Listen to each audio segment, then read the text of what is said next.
So let me give you 5 steps to really utilizing the power of positive thinking, even though I said this is about negative thinking.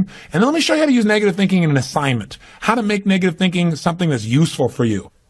So step number 1, decide to develop the habit right now, the habit of focusing on what's right in your world instead of what's wrong. The habit of focusing on what you do have instead of what you don't have in a situation. And as basic as that is, and as well as you know it, you've got to make it a habit.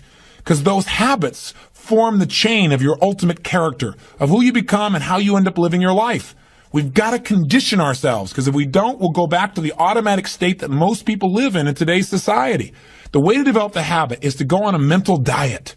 I did this several years ago. As positive as I was going through unbelievable pain at the time.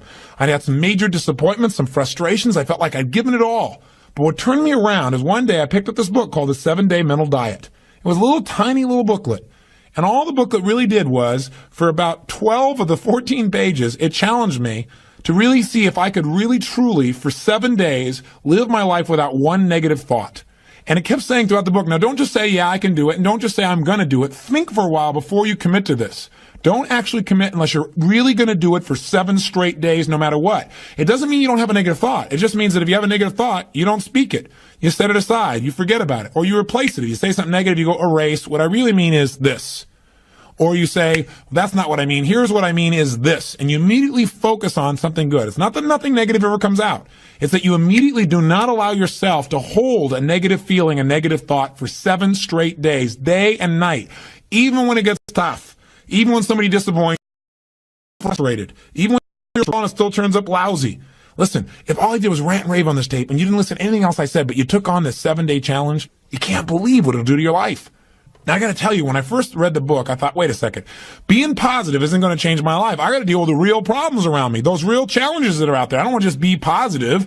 Somebody says, how's it going? I go, I'm doing great. And they go, why? You go, I don't know, but I just feel good. I don't want to be that way. I want to be real. I want to be on top of things. But you know what? I thought, wait a second. I can be positive about solutions.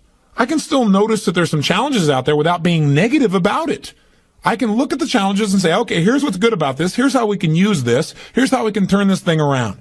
And continue to focus on that. So I took on the challenge for 7 days, changed my life. Now, by the way, one of the keys is you have to have 7 straight days of being absolutely positive.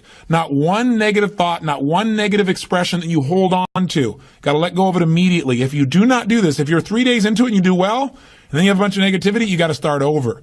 And you know what? After you go about 4, 5, 6 days in a row doing really well, something major negative is going to happen. How's that for some positive programming? But what it is a test to see how committed you really are. I'll tell you something. After 7 days, you feel like a different person. People around you respond to you like you're different as well. All you want to do is establish the habit of noticing what you do have instead of what you don't have. Noticing what's great about a situation versus what's not great. Focusing on solution instead of problems. That's what changes your life. Here's key number 2. Instead of judging yourself and others, decide. Remember, these are decisions. Decide right now to become curious instead of judgmental. But remember,